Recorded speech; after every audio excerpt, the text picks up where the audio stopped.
बाहुबली को 126 गोलियां मारी थीं। जान बचाने के लिए पुलिस वालों को जनेऊ की दुहाई दे रहा था श्री प्रकाश शुक्ला। 31 मार्च 1997 सुबह ठीक 9:30। लखनऊ के पौष इलाकों में से एक इंदिरा नगर, शांत और साफ सुथरी सड़कें, स्प्रिंगडेल स्कूल के आसपास काफी चहल पहल थी। आज प्राइमरी सेक्शन का रिजल्ट आना था। उछलते कूदते बच्चे अपने पेरेंट्स के साथ आ जा रहे थे। तभी ठाई ठाई अचानक कान फोड़ देने वाली आवाज आने लगी। लगा जैसे किसी ने पटाखे की लड़ी चला दी हो, लेकिन आवाज पटाखों की नहीं, गोलियों की थी। पेरेंट्स एकदम जहां के तहां जम गए। सफेद कुर्ता पायजामा पहने एक व्यक्ति सड़क के बीचों बीच औंधे मुंह पड़ा था। एक महिला बच्चे को गोद में उठाए चीखते हुए भाग रही थी। हमलावर में से लंबा आदमी खून से लथपथ लाश के करीब आया और पैर से उसे सीधा करने की कोशिश की। जब लाश सीधी न हुई तो अपने साथियों से बोला, ओए इसे सीधा कर। दोनों बड़ी बेदर्दी से लाश को खींचकर एक किनारे लाए और पलट कर देखा। लंबा आदमी कुर्राते हुए बोला, मैगजीन बदल फटाफट। तीनों ने जल्दी से हथियारों की मैगजीन बदली। मैगजीन बदलते ही लंबे आदमी ने लाश को देखकर गाली दी। बहुत घूर घूर कर देखता था। फिर दंदनाते हुए 5-5 गोलियां उसकी दोनों आंखों में दाग दी। चेहरा गोलियों से छलनी हो गया था। तभी लाश में कुछ हरकत हुई। वो फिर चीखा, साला इस बार भी बच जाएगा। ओए हार्ट किधर होता है, दाएं या बाएं? छोटे कद वाले आदमी ने कहा, अबे दोनों तरफ ठोक दे, काहे रिस्क ले रहा है? एक बार फिर दशहत गूंज उठी। लाश के सीने में दोनों तरफ 10-10 गोलियां दाग दी गईं। अब तक दूसरी मैगजीन भी खाली हो चुकी थी। लंबे वाले आदमी ने गोलियों से छलनी और अब बेजान हो चुके शरीर पर नफरत से थूकते हुए फिर गाली दी। इसके बाद अपने साथियों से बोला, चल बे, खेल खत्म।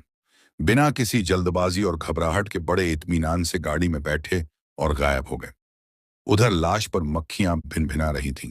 ये कोई और नहीं, पूर्वांचल के सबसे बड़ा माफिया और पूर्व विधायक वीरेंद्र प्रताप शाही था। पूर्वांचल का सबसे बड़ा माफिया वीरेंद्र प्रताप शाही 1981 और 1985 में गोरखपुर की लक्ष्मीपुर सीट से विधायक रहा था।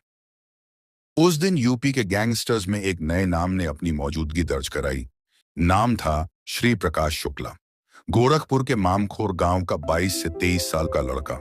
जिस दौर में UP police first world war में इस्तेमाल हुई 303 राइफलें इस्तेमाल कर रही थी, उस समय श्री प्रकाश AK-47 से गोलियां बरसा रहा था। श्री प्रकाश ने शाही को कुल 126 गोलियां मारी थी। एक बार की बात है, कैबिनेट मंत्री लालजी टंडन जान बचाने के लिए अस्पताल में भर्ती हो गए थे। श्री प्रकाश रोज अपने गुर्गों से जानता था कि प्रदेश के बड़े अखबारों में उसके बारे में कुछ छपा है या नहीं। अगर छपा है तो क्या छपा है। शुक्ला ने अपने एक गुर्गे को फोन लगाया, क्या छपा है आज? गुर्गा बोला, भैया लालजी टंडन का बयान आया है। कह रहे हैं कि आप व्यापारियों से गुंडा टैक्स वसूल रहे हैं, जल्दी ही आपका खात्मा कर देंगे। श्री प्रकाश की आंखों में खून उतर आया। लालजी टंडन यूपी की कल्याण सिंह सरकार में कैबिनेट मंत्री। श्री प्रकाश ने दांत पीसते हुए कहा, ससुरा मंत्री बन गया है तो कुछ भी बोलेगा। मेरा खात्मा करेगा? निकाल उसकी कुंडली, 2 दिन में पूरी डिटेल चाहिए। इस टंडन का चैप्टर बंद करना पड़ेगा। कुंडली निकालना श्री प्रकाश की पुरानी ट्रिक थी। इसी से वो सबको धमकाता था। 2 दिन बाद उसके पास टंडन के डेली रूटीन की 1-1 मिनट की जानकारी थी। अगले दिन लालजी टंडन के घर फोन की घंटी बजी। टंडन के PA सतीश ने फोन उठाया। श्री प्रकाश ने बेहद शांति से कहा, सतीश जी, मैं मऊ का भाजपा जिला अध्यक्ष बोल रहा हूं। मंत्री जी से बात करा दीजिए, बहुत अर्जेंट है। सतीश ने कहा, 1 मिनट होल्ड करिए भाई साहब। थोड़ी देर बाद मंत्री लालजी टंडन की भारी आवाज आई, हाँ सतीश जी। टंडन जी, फोन रखना मत, ध्यान से मेरी बात सुनो। टंडन ने तमतमाकर पूछा, कौन बोल रहा है? श्री प्रकाश, मुझे तो आप जानते ही हैं। श्री प्रकाश शुक्ला बोल रहा हूं।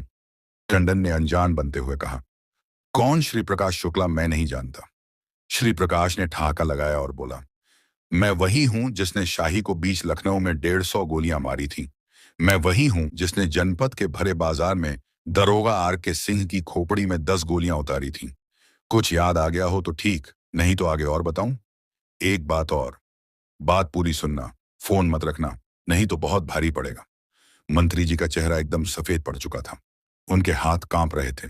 श्री प्रकाश ने नाराजगी जताते हुए कहा, आज अखबारों में छपा है कि तुम्हारी पुलिस हमको मार देगी। पुलिस में बूता होता तो पहले ही मार चुकी होती, लेकिन मैं तुमको 1 सप्ताह में मार दूंगा। लालजी टंडन के मुंह से कोई आवाज नहीं निकली। श्री प्रकाश तमक कर बोला, मैं तो तुम्हें कल ही मार देता। कल जिस प्रोग्राम में तुम गए थे वहां मैं भी था। गया इसलिए था कि पहले तुमको निपटा दूं, फिर पुलिस को देखूंगा। श्री प्रकाश आगे बोला, मैं मंच पर आया था, तुम्हें माला भी पहनाई थी। उस समय 2 पिस्टल मेरी कमर में लगी थी। मन तो किया था कि वहीं 10 गोलियां उतार दूं, फिर सोचा पहले तुम्हें बता दूं, मैंने कभी किसी को बिना बताए नहीं मारा। प्रोग्राम के फोटो मंगाकर देख लेना। मैंने जीन्स और नीले रंग की टी-शर्ट पहनी थी। अब दोबारा फोन नहीं करूंगा, सीधे तुम्हारे पास आऊंगा। टंडन का गला सूख चुका था। किसी तरह मुंह से निकला, तुम मुझसे चाहते क्या हो? ये जो बार बार व्यापारियों के नाम पर सीएम को बरगला रहे हो, दोबारा किसी अखबार में आ गया तो उस दिन से 1 हफ्ता गिन लेना। श्री प्रकाश ने फोन काट दिया। टंडन ने कांपते हाथों से रिसीवर रखा। तुरंत अपने पीए सतीश को बुलाकर कहा, कल स्टेडियम में जो प्रोग्राम था उसके फोटो लेकर आओ। देखो कोई लड़का जीन्स टी-शर्ट में है क्या? एसटीएफ ने श्री प्रकाश शुक्ला की एक तस्वीर से चेहरा निकालकर एक्टर सुनील शेट्टी की फोटो पर चिपकाया और एक तस्वीर तैयार की। ऐसा इसलिए किया ताकि फोटो देने वाले की पहचान छिपाई जा सके। पीए ने फोटो मंगवाकर मंत्री जी के सामने रख दी। टंडन ध्यान से फोटो देखने लगे। 2-3 फोटो देखने के बाद उनके चेहरे का रंग फिर बदल गया। पीए से बोले, ये जीन्स टी-शर्ट वाले लड़के का फोटो सामने से नहीं खींचा है, आधा चेहरा ही दिख रहा है। फोटोग्राफर से कहो सामने का कोई फोटो हो तो बताए। टंडन को जीन्स टी-शर्ट वाले लड़के का सामने से फोटो नहीं मिला। वे बुरी तरह डर चुके थे। उन्होंने अपने सारे प्रोग्राम कैंसिल कर दिए और अपेंडिक्स में इन्फेक्शन की बीमारी का बहाना बनाकर अस्पताल में भर्ती हो गए। श्री प्रकाश शुक्ला का कॉल शॉक अपना काम कर चुका था। बिहार का बॉर्डर गोरखपुर के पड़ोसी जिले देवरिया व कुशीनगर से लगता है। ये वो इलाका था जहां से श्री प्रकाश ने अपने पंख फैलाने शुरू किया। वो बिहार के गैंगस्टर सूरज भान की सरपरस्ती में आगे बढ़ रहा था। सूरज भान ने ही उसे AK-43 दी थी। राजनीति में भी खासा दखल होने के कारण सूरज भान पटना, बेगूसराय, लखीसराय, मोकामा सहित पूरे बिहार में पकड़ रखता था। उसकी बिहार की लालू यादव सरकार में कैबिनेट मंत्री रहे ब्रजबिहारी प्रसाद से पुरानी अदावत थी। सूरज भान के पास श्री प्रकाश जैसा बेखौफ और बेपरवाह आदमी था। उसने ब्रजबिहारी को रास्ते से हटाने के लिए श्री प्रकाश को पटना बुलाया। ब्रजबिहारी पटना के Indira Gandhi institute of medical sciences में भर्ती थे। सुबह शाम वहां उनका जनता दरबार भी लगाता था। श्री प्रकाश ने जब ब्रजबिहारी की कुंडली निकाली तो पता चला कि अचानक अस्पताल में घुसकर ब्रजबिहारी को मारना संभव नहीं है। तब श्री प्रकाश खुद मरीज बनकर IGIMS में भर्ती हुआ। इसमें सूरज भान की पहचान के एक डॉक्टर ने मदद की। डॉक्टर भी सूरज भान के इलाके मोकामा का रहने वाला था। झूठी बीमारी का इलाज कराने के दौरान श्री प्रकाश की नजर डॉक्टर की एक महिला असिस्टेंट पर पड़ी। अय्याश किस्म का श्री प्रकाश उसे पसंद करने लगा। यही वजह थी कि 10 जुलाई 1998 को पटना IGIMS में ब्रजबिहारी का मर्डर करने के बाद भी श्री प्रकाश पटना में ही टिका रहा। एक दिन अपने साथी सुधीर से बोला, ढंग के कपड़े पहनकर अस्पताल चले जाओ, मैं भी तैयार हो रहा हूं। मोकामा वाले डॉक्टर का चैम्बर ग्राउंड फ्लोर पर है, उसमें देखना एक डॉक्टरनी भी बैठी होगी। सुधीर ने सिर हिलाया लेकिन कोई जवाब नहीं दिया। श्री प्रकाश तमक कर बोला, अबे गर्दन न हिलाओ, समझ रहे हो कि नहीं? जब वो बाहर आए तो मुझे फोन करके बताना, उसे वहीं घेर कर बात करूंगा।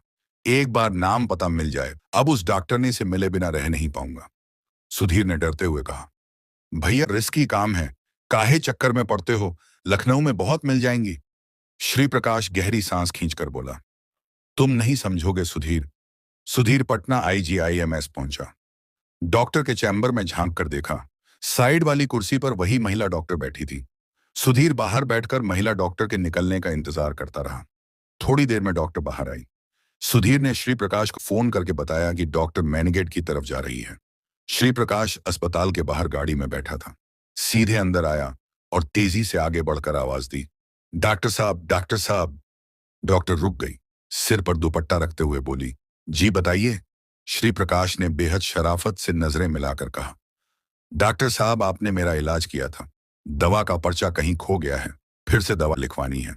महिला डॉक्टर रूखे अंदाज में कहा कि कल OPD में आना और चल दी। श्री प्रकाश पीछे चल दिया और बोला, अपना मोबाइल नंबर दे दीजिए, मैं फोन लगाकर पूछ लूंगा। जब आप ओपीडी में होंगी मैं आ जाऊंगा। इतना सुनकर डॉक्टर गुस्से से लाल हो गई। उसने कहा, पगला गए हो? तुम्हारी इतनी हिम्मत कि मेरा मोबाइल नंबर मांगो। एक बार कह दिए ना, कल ओपीडी में आना। समझ नहीं आता?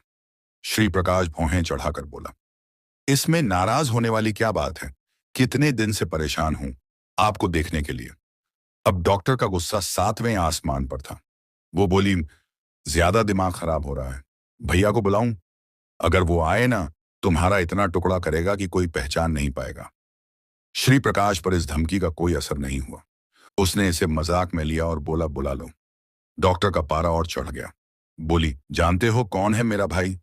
श्री प्रकाश बेपरवाही से बोला, मुझे उसको जानने की जरूरत नहीं है।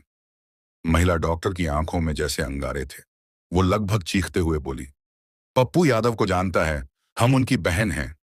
श्री प्रकाश ठहाका लगाकर बोला, वो 2 क्विंटल का पप्पू यादव, चलो ठीक है, उससे भी निपट लूंगा। जाकर बता देना श्री प्रकाश शुक्ला मिले थे। महिला डॉक्टर से एक आदमी को उलझते देख 4-5 लोग वहां खड़े हो गए थे। भीड़ बढ़ती देख श्री प्रकाश वहां से निकल गया। उसके गाड़ी में बैठते ही सुधीर ने पूछा, भैया काम बना कुछ? श्री प्रकाश खुश होकर बोला, बन गया। पप्पू यादव की बहन है, घर का नंबर मिल जाएगा। अब देखता हूं कैसे बात नहीं करती। अभी सूरज भान दादा से पप्पू का घर भी पूछ लेता हूं। कल वहीं से खींच लेंगे डॉक्टरनी को। श्री प्रकाश शुक्ला बिहार के गैंगस्टर सूरज भान की सरपरस्ती में आगे बढ़ा था। सूरज भान ने ही उसे AK-47 दी थी। ये सुनते ही सुधीर डर गया और बोला, जाने दीजिए भैया। श्री प्रकाश अकड़कर बोला, सभी को रास्ते से हटा दूंगा। अब श्री प्रकाश ने बाहुबली पप्पू यादव के घर फोन करना शुरू कर दिया। वे उस समय पूर्णिया सीट से सांसद थे। उन्हें जान से मारने की धमकी दी। इसके बाद पप्पू यादव ने बहन को अस्पताल भेजना बंद कर दिया। इस बीच श्री प्रकाश को यूपी जाना पड़ा और 2 महीने बाद ही उसका एनकाउंटर हो गया। मुख्यमंत्री कल्याण सिंह की सुपारी ली और चल बसा। अर्दली ने आहिस्ता से ऑफिस का दरवाजा खोला और धीमी आवाज में बोला, साहब, सीएम साहब तुरंत आपसे मिलना चाहते हैं। पेस के एडीजी अजय राज शर्मा ने चौंक कर सिर ऊपर किया। मुख्यमंत्री जी, अचानक से। उन्होंने कोट उठाया और सीतापुर से लखनऊ के लिए निकलने पड़े। जब वे सीएम हाउस पहुंचे तो देखा मुख्यमंत्री कल्याण सिंह लॉबी में टहल रहे थे। एडीजी शर्मा ने सीएम को सैल्यूट किया और पूछा, क्या बात है सर, ऐसे अचानक से? कल्याण सिंह ने गहरी सांस ली और बोले, भाई, ये श्री प्रकाश शुक्ला ने जीना हराम कर दिया है। असेंबली में हमें जवाब देना पड़ता है। एडीजी शर्मा ने ध्यान से देखा। कल्याण सिंह के माथे पर उभरी लकीरों की वजह प्रशासनिक चुनौतियां नहीं थीं, परेशानी शायद कुछ और ही थी। उन्होंने सवालिया लहजे में कहा, लेकिन सर, ये तो रोज की राजनीति है, आपके लिए कौन सी नई बात है? कल्याण सिंह कुछ पल चुप रहे, फिर अचानक से बोले, नहीं, सही कह रहे हो, असली परेशानी दूसरी है। उनकी आवाज थोड़ी सी और गंभीर हो गई। वे बोले, मेरी जान खतरे में है और इसकी वजह वही है, श्री प्रकाश शुक्ला। शर्मा ने चौंक कर पूछा, क्या बात है सर? कल्याण सिंह, मेरी सुपारी ले ली है 5 करोड़ में। मुझे मालूम है इसमें इतनी कैपेबिलिटी है कि सारी सिक्योरिटी तोड़कर घुस आए और मुझे मार दे। कमरे में कुछ पल के लिए सन्नाटा छा गया। अजय राज शर्मा ने धीरे से कहा, मामला तो बेहद सीरियस है। कल्याण सिंह ने सिर हिलाया और बोले, कल से आप एडीजी लॉ एंड ऑर्डर का चार्ज ले लीजिए। अजय राज शर्मा 1966 बैच के आईपीएस अधिकारी थे। उन्होंने अपनी किताब बाइटिंग द बुलेट में एसटीएफ के बनने की कहानी लिखी है। शर्मा ने हामी भर दी, फिर बोले, लेकिन मेरी एक रिक्वेस्ट है, मैं एक स्पेशल यूनिट बनाना चाहता हूं। इसी वक्त सैंक्शन कीजिए क्योंकि कल मुझे चार्ज लेना है। सीएम कल्याण सिंह ने तुरंत मंजूरी दे दी। यही वो पल था जब स्पेशल टास्क फोर्स यानी एसटीएफ ने जन्म लिया। इसके बाद सब कुछ बहुत तेजी से हुआ। अजय राज शर्मा ने एसटीएफ के लिए सारे अफसर अपनी पसंद से चुने। लखनऊ के एसएसपी अरुण कुमार और सीओ हजरतगंज राजेश पांडे भी उनमें शामिल थे। सभी अफसर बेहद चुस्त दुरुस्त और 35 साल से कम उम्र के थे। उन दिनों मोबाइल फोन लॉन्च ही हुए थे। बेहद महंगा होने की वजह से आम आदमी की पहुंच से बाहर थे। उस समय इनकमिंग करीब 10 रुपए प्रति मिनट और आउटगोइंग करीब 17 रुपए थी। श्री प्रकाश को इससे फर्क नहीं पड़ता था। बाजार में आते ही किसी और के नाम से उसने 2 मोबाइल ले लिए थे। उसके एक दिन का फोन बिल हजारों में आता था, लेकिन श्री प्रकाश को अंदाजा नहीं था कि यही मोबाइल एक दिन उसकी मौत की वजह बनेगा। उन दिनों टेक्नोलॉजी आज की तरह एडवांस नहीं थी। एसटीएफ ने किसी तरह से लैंडलाइन कॉल सुनने और रिकॉर्ड करने के लिए एक डिवाइस बनवाया। इसके अलावा श्री प्रकाश का मोबाइल नंबर ट्रैक करवाना भी शुरू किया। लेकिन श्री प्रकाश हमेशा एक कदम आगे की सोचता था। वो एक नंबर ज्यादा देर इस्तेमाल नहीं करता था। कॉल बीच में काटकर सिम कार्ड बदलकर दोबारा कॉल करता था। कहा जाता है कि वो एक साथ 14 सिम इस्तेमाल करता था। इससे एसटीएफ का काम और मुश्किल हो गया था। फिर भी उसकी कॉल ट्रैकिंग की जाती रही। इसी दौरान गोरखपुर की एक लड़की का नंबर पता चला। उसके पिता सुपरिटेंडेंट इंजीनियर थे। श्री प्रकाश चाहे कितने भी मोबाइल नंबर और लैंडलाइन बदले, लेकिन रोज उससे लंबी बात करता। लड़की श्री प्रकाश की गर्लफ्रेंड थी। एसटीएफ ने उसका फोन इंटरसेप्ट करना शुरू किया। 21 सितंबर 1998, गर्लफ्रेंड से बात करते हुए श्री प्रकाश बोला, आज मेरा व्रत है। लड़की ने कहा, मैं तुम्हारे बिना नहीं रह सकती। मम्मी मंदिर जाएंगी, तब मैं 10:30 की ट्रेन पकड़कर तुम्हारे पास दिल्ली आ जाऊंगी। श्री प्रकाश बोला, अभी मत आओ, कल मुझे रांची निकलना है। पूरी बातचीत गोरखपुर डीआईजी ऑफिस में टैप हो रही थी, जबकि एसटीएफ को पहले ही इसका सुराग मिल चुका था। एसटीएफ टीम दिल्ली में ही थी। गोरखपुर डीआईजी ने तुरंत दिल्ली में एसटीएफ टीम को खबर दी कि श्री प्रकाश की लोकेशन दिल्ली एनसीआर में ट्रेस हुई है। 22 सितंबर 1998, नवरात्र का दूसरा दिन। प्लान के मुताबिक श्री प्रकाश ने रांची जाने के लिए एयर इंडिया की 3 टिकटें बुक कराई थीं। टीम ने दिल्ली एयरपोर्ट पर जाल बिछा रखा था, लेकिन श्री प्रकाश नहीं आया। उसकी फ्लाइट मिस हो गई थी। तभी गोरखपुर डीआईजी ने फिर सूचना दी कि श्री प्रकाश उसी लड़की से बात कर रहा है। किसी पीसीओ से फोन किया जा रहा है। दिल्ली क्राइम ब्रांच की मदद से पता चला कि नंबर की लोकेशन ग्रेटर कैलाश 2 में है। एसटीएफ को सीधे उस जगह तक पहुंचने का रास्ता मिल गया था। इसके बाद देरी की कोई गुंजाइश नहीं थी। एसएसपी अरुण कुमार ने आदेश दिया, गाड़ी भगाओ, वो अभी भी कॉल पर है। 10-15 मिनट पहुंच गए तो हाथ लग सकता है। एक टीम तुरंत ग्रेटर कैलाश 2 की ओर निकली। ये एक हाई प्रोफाइल रिहायशी इलाका था। एसटीएफ टीम लोकेशन पर पहुंची। एक छोटे शॉपिंग कॉम्प्लेक्स के ग्राउंड फ्लोर पर पीसीओ दिखा, लेकिन श्री प्रकाश वहां नहीं था। डीएसपी सत्येंद्र वीर सिंह ने पीसीओ वाले से पूछा, जिस आदमी ने अभी गोरखपुर बात की, वो कब निकला? पीसीओ वाला बोला, अभी 2 मिनट पहले ही गया है। इतने में एक सब इंस्पेक्टर भागता हुआ आया। सर, अभी सूचना मिली है। श्री प्रकाश, सुधीर और अनुज तीनों नीली सीलो कार में बैठकर इंदिरापुरम की तरफ मुड़े हैं। एसटीएफ फौरन उस ओर रवाना हुई। जीप पूरी रफ्तार से दौड़ रही थी। कुछ ही समय बाद नीली सीलो गाड़ी दिखाई दी। वायरलेस से आगे नाके पर भी खबर भेजी गई। श्री प्रकाश को रोकने के लिए टेढ़ी मेढ़ी गाड़ियां लगाकर पूरा रास्ता बंद कर दिया गया था। पहली बार इस तरह चारों तरफ से घिरने की वजह से श्री प्रकाश घबरा गया। इसी घबराहट में उसने गाड़ी सड़क से नीचे उतार दी। हड़बड़ाहट में गाड़ी कुछ दूर चलकर इलेक्ट्रिक पोल से टकरा गई। गाड़ी बैक करके आगे बढ़ने की कोशिश की, लेकिन कुछ दूर जाकर बंद हो गई। श्री प्रकाश समझ गया था कि इस बार निकलना मुश्किल है। चारों तरफ खड़ी आड़ी तिरछी गाड़ियां, सामने दिल्ली पुलिस की जिप्सी और पीछे रास्ता बंद। एसटीएफ ने लाउडस्पीकर पर चेतावनी दी, श्री प्रकाश, तुम चारों तरफ से घिर चुके हो। अभी वक्त है, सरेंडर कर दो। श्री प्रकाश ने एक पल चारों तरफ देखा। उसके चेहरे पर घबराहट साफ दिख रही थी। धीरे धीरे उसने हाथ ऊपर किए और बोला, देखो, नवरात्र का समय है। मैं हनुमान जी का भक्त हूं। मेरी जेब में हनुमान चालीसा है, मुझे जाने दो। एसटीएफ की तरफ से कड़क आवाज आई, पाप और पूजा को मत जोड़ो। तुमने लोगों को बेरहमी से मारा है। भक्ति का नाम लेकर बच नहीं पाओगे। वो कुछ सेकंड चुप रहा, फिर अचानक बोला, मैं भी ब्राह्मण हूं, कम से कम जनेऊ का तो ख्याल कर लो। एसटीएफ का जवाब और सख्त था, कानून जात नहीं देखता। तुमने सैकड़ों घर उजाड़े हैं, जनेऊ तुम्हें नहीं बचाएगा। श्री प्रकाश अपनी जेब टटोलते हुए बोला, देखो, मुझे जाने दो। मैं वादा करता हूं, आगे कभी आपके रास्ते में नहीं आऊंगा। पैसे चाहिए तो बता दो, जितना कहोगे दूंगा। एसटीएफ का जवाब आया, हम बिकने वाले नहीं हैं। तुम्हारे पैसों से दफ्तर की धूल भी नहीं झाड़ते। श्री प्रकाश का कोई भी पैंतरा काम ना आया। वो समझ चुका था कि पुलिस उसे लेकर ही जाएगी जिंदा, या जैसे वो खुद कहता था, मेरी लाश जाएगी। श्री प्रकाश का चेहरा तमतमा गया। अचानक चीख कर बोला, ठीक है फिर लो, साले रास्ता रोक कर रखे हो, हट जाओ यहां से।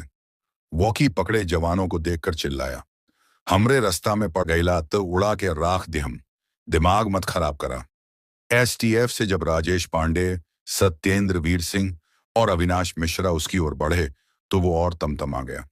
उस ओर फायरिंग करते हुए बोला, काहू में दम नाही बा हम के पकड़ लेवे के, साइड हो जा न तब सब कर लाश बिछा दे। कार में बैठे उसके साथी अनुज और सुधीर भी घबरा चुके थे। उन्होंने फिर गाड़ी बैक करने की कोशिश की। पुलिस ने टायरों पर फायरिंग शुरू कर दी। कार के अंदर से तीनों लगातार गोलियां चला रहे थे। अरुण कुमार ने टीम को हौसला दिया, शांत रहो, इनके पास सिर्फ छोटे हथियार हैं, ज्यादा देर नहीं चलेंगे, थोड़ी देर में ये अपने आप ढीले पड़ जाएंगे। कुछ देर बाद सुधीर और अनुज गाड़ी से उतरकर जंगल की ओर भागे। एसटीएफ के कुछ लोग उनके पीछे दौड़ पड़े। उधर श्री प्रकाश बीच बीच में फायर कर रहा था। तभी सत्येंद्र वीर सिंह की एक गोली उसे लगी। वो भी जंगल की तरफ भागना चाहता था, लेकिन 2 कदम चलकर गिर पड़ा। राजेश पांडे आगे बढ़े और उस पर 2-3 फायर और कर दिए। धूल और बारूद की गंध हवा में तैर ही रही थी कि अविनाश मिश्रा और इंद्रजीत सिंह तेवतिया ने आखिरी गोलियां दागकर अनुज और सुधीर को भी बेअसर कर दिया। कुछ ही पलों बाद अरुण कुमार वहां पहुंचे। जमीन पर पड़े श्री प्रकाश की आंखों में बुझती हुई चमक मानो किसी अनसुने पछतावे की परछाई मालूम पड़ रही थी। सांसें थम चुकी थीं और सन्नाटा फैलता जा रहा था। अरुण कुमार ने टीम की तरफ देखा। उनकी नजर में थकान भी थी और जंग जीतने की संतुष्टि भी। तो ये थी श्री प्रकाश शुक्ला की कहानी। इस वीडियो में हमने उसके जीवन के हर एक पहलू को कवर करने की कोशिश की है। वीडियो के संबंध में आपके विचार हमें कमेंट के माध्यम से जरूर बताएं। साथ ही वीडियो को लाइक, शेयर और हमारे चैनल को सब्सक्राइब जरूर करें। धन्यवाद।